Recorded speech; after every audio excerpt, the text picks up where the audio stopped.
Let's talk a bit about the habitats within a stream that macros live in and their special adaptations.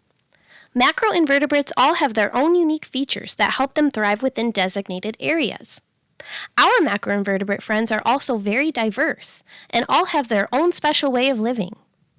Here are some examples of the different habitats we can find within the overall stream system and the features of our macroinvertebrate friends who live within them.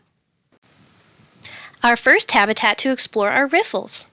Riffles are the shallower, faster-moving sections of a stream.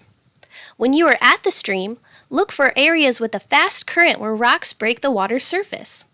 That's a riffle. As water rushes over the rocks, it adds oxygen to the water. Net-spinning caddisflies require high amounts of oxygen and have adapted to this fast-moving habitat by creating webs to catch their food like a spider. Pools are another example of a habitat within a stream. Pools are quiet and calm areas of the stream, and some low-oxygen macros burrow into the muck that collects here. Midge larvae have adapted to live in low or no oxygen habitats. You may even find some red ones.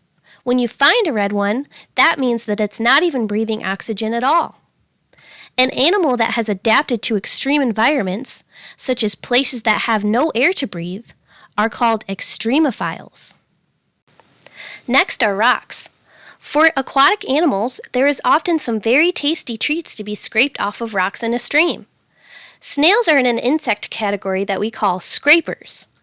Scrapers feed on algae and other plant material living on rocks and on plant surfaces.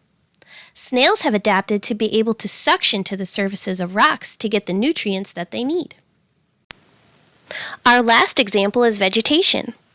There is usually some vegetation to be found in a stream, and lots of our aquatic macros like to live among the vegetated areas. Stoneflies have evolved to thrive in habitats such as these because of their shredding mouthparts.